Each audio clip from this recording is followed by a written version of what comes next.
Utba যখন নবীজিকে দেখলেন, উতবার বাগানের পাশ দিয়ে নবীজি হেঁটে যাইতেছে, আর উতবা দেখলেন যে নবীজির শরীর থেকে রক্ত বেয়ে বেয়ে পড়তেছে, পুরা শরীরে পাথরের আঘাত।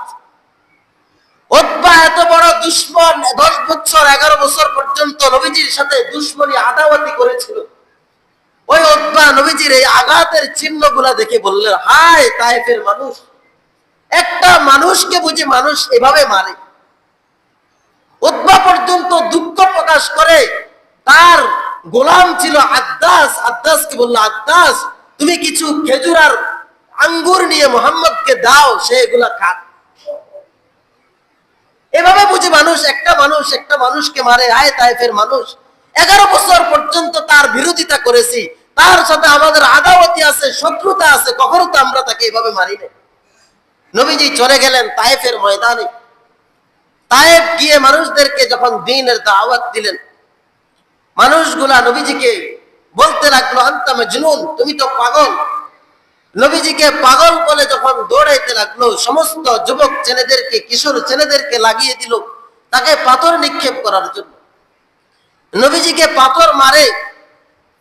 যায়েদ ইবনে হারেসা রাদিয়াল্লাহু তাআলা আনহু নবীজির সামনে যায়, পেছনে যায়, ডানে যায়, বামে যায়, সবগুলা পাথর নিজের গায়ের মধ্যে নিতেছে।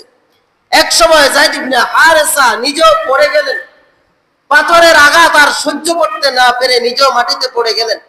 সমস্ত পাথর নবীজির গায়ে এসে পড়ল। নবীজিও ওই পাথরের আঘাত সহ্য করতে না পেরে নবীজিও শুয়ে গেলেন, পড়ে গেলেন।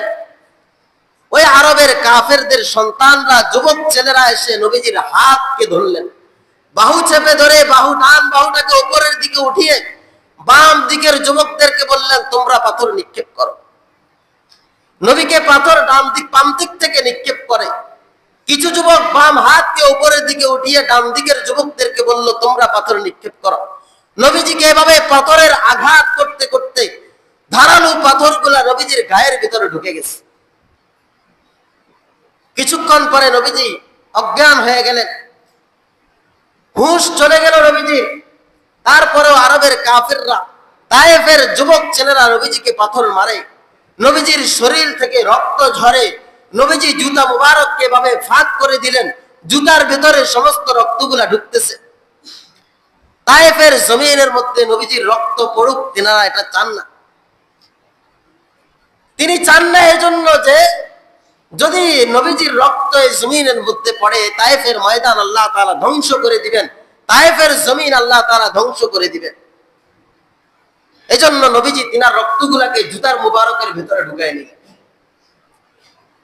এত কষ্ট তারা দিলেন। যায়েদ ইবনে হারেসা, নবীজি যখন হুঁশ ফিরল, দেখলেন তার হাত যায়েদ ইবনে হারেসার মাথার উপরে। যায়েদকে জিজ্ঞাসা করলেন, যায়েদ তুমি কি করো? বলতেছে, ইয়া রাসূলুল্লাহ, আপনার শরীরের মধ্যে যে ধারালো পাথরগুলা ঢুকে গেছে, আমি এগুলাকে সরাইতেছি। যায়েদ ইবনে হারেসা পাথরগুলাকে সরায়। নবীজি এই দৃশ্য দেখে আবারও তিনার হুঁশ চলে গেল, অজ্ঞান হয়ে গেলেন। যায়েদ ইবনে হারেসা পাথরগুলা সরায়, নবীজির হুঁশ আসলো। নবীজি সামনের দিকে অগ্রসর হইতে লাগলেন। সামনের দিকে গিয়ে দেখে কোনো পথ নাই, পাহাড় দেখা যায়। ওই পাহাড়ের সামনে তিনি আটকে গেলেন। তখন নবীজির সামনের দিকে যায়েদ ইবনে হারেসা বলে, আমি দেখতেছি উপরের থেকে কিছু যুবক বিশাল এক পাথরকে নিয়ে সামনের দিকে অগ্রসর হইতেছে, যে তাদের উদ্দেশ্য নবী যখন এই পাহাড়ের নিচে আসবে, তারা বড় পাথরটাকে ফেলে নবীজিকে শেষ করে দেবে। যখন তারা এই পাথর নিয়ে পাহাড়ের চূড়ার কাছাকাছি আসলো, নবীজিও সেখানে আশ্রয় নিলেন। আর পাহাড় থেকে তারা এই পাথরটাকে এমন ভাবে নিক্ষেপ করলো, হযরত জিবরাইল আলাইহিস সালাম ওই পাথরকে বললেন, ইয়া হাজার উসকুন, হে পাথর তুমি থেমে যাও। পাথরটা সাথে সাথে থেমে গেছে, শূন্যের উপরে পাথর থেমে গেছে। ওই পাথর শূন্যের মধ্যে, এখনো পর্যন্ত ওই শূন্যের মধ্যে আছে। যায়েদ ইবনে হারেসা বলে, আমি একটা আওয়াজ, গায়েব থেকে আওয়াজ শুনলাম, ইয়া হাজার উসকুন, এই পাথর তুমি থেমে যাও। এই আওয়াজটা আমি শোনার সাথে সাথে দেখতেছি পাথরটা সাথে সাথে থেমে গেছে। পাথরটা আর নবীজির গায়ে পড়ে নাই।